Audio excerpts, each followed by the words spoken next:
Maintenant, on va parler de relation structure-activité. Tous les IPP ont la structure de base suivante. La voici. Et chaque IPP doit avoir dans sa structure ces trois noyaux, X, Y et Z. Les voici. Le X, c'est la pyridine.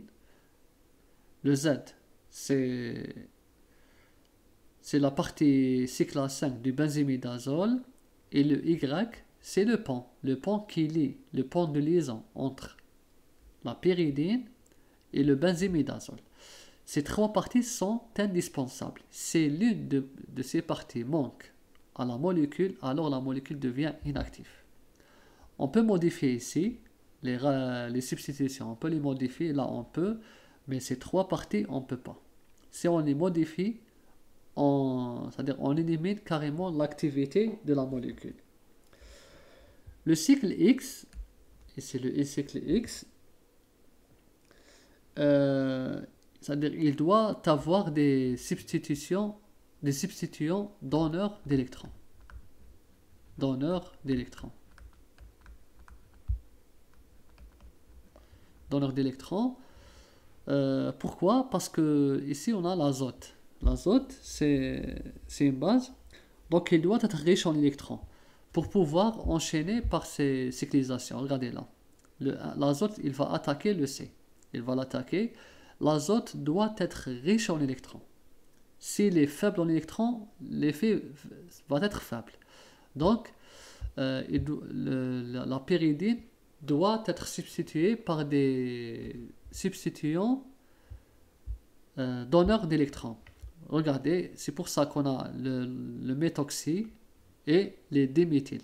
Ces trois groupements, c'est des donneurs, surtout celui-ci.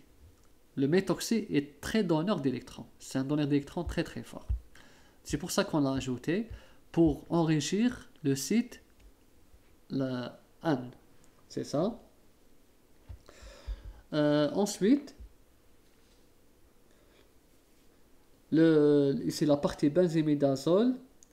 Aussi, on a le C.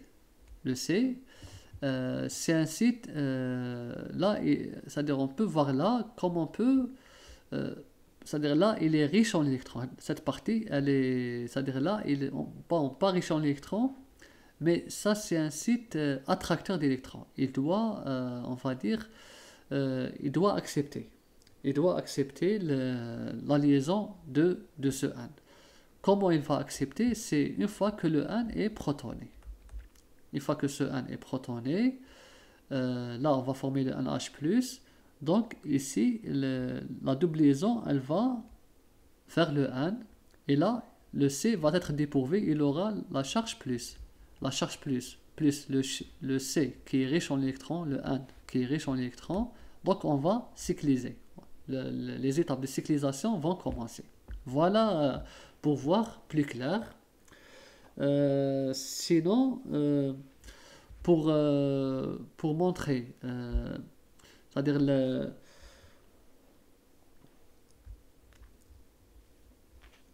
là aussi, on a fait une étude où on a substitué le NH. C'est-à-dire pour confirmer que c'est le C qui se lie à ça, on a fait plusieurs études.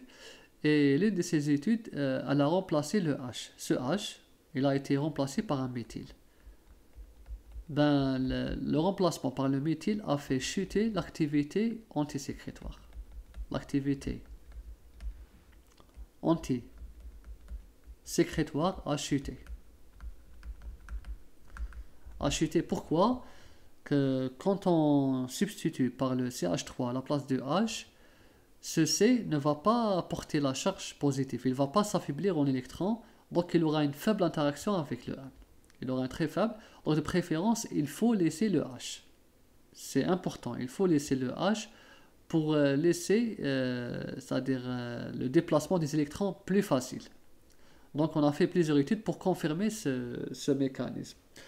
Donc en général, tous les IPP ont cette structure. Et surtout le 1 doit être très riche en électrons. Comment il est riche en électrons? Par les substituants surtout en position, bon, para. En position para, le OCH3. Le OCH3, il enrichit la partie azote. Il l'enrichit énormément. On peut le prouver, on peut le montrer maintenant, c'est facile. Regardez là, voici, c'est un cycle A6. Bon, c'est pas comme ça. Donc, il est comme ça. Comme ça, voilà. Et là, c'est le O, CH3. Bon, on va faire ça, ça et ça. Puisque le O, il a deux doublés non liants, c'est un donneur d'électrons, comme ça et comme ça. Donc la forme limite, la première forme limite, c'est ça.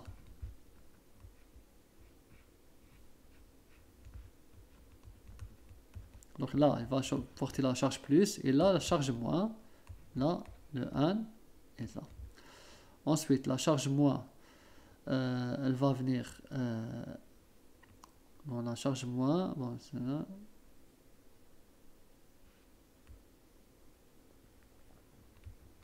La charge moins là. Non, là. Et voilà, et là, ça vient ici. Donc la deuxième forme limite, c'est ça. Donc la charge moins, c'est-à-dire elle va former la double liaison ici. Et cette double liaison, elle va enrichir le 1. Comme ça, en électron, le 1 là. Donc on aura une double liaison là, le plus ici. Et là, on aura la charge moins sur le 1. Donc on voit pourquoi le méthoxy est favorable à la basicité de ce 1, du 1 de la pyridine. C'est-à-dire il va encore le rendre plus riche en électrons. Et comme il est plus riche en électrons, il va former une liaison facile avec le C qui est chargé positivement. À cause du 1, c'est-à-dire là qui a été protoné. D'accord? Donc voilà, là on a démontré que le méthoxy est effectivement très, très efficace.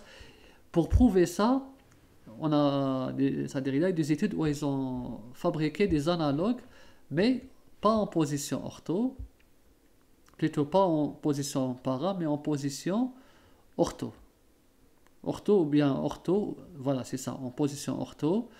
Ils ont fait là, au CH3, et ils ont remarqué que l'effet a été vraiment diminué. Pourquoi? Parce que l'azote devient une très faible base. Donc voilà pourquoi il faut avoir un oxyde, un méthoxy, pour rendre l'azote très riche, et ça va faciliter la cyclisation.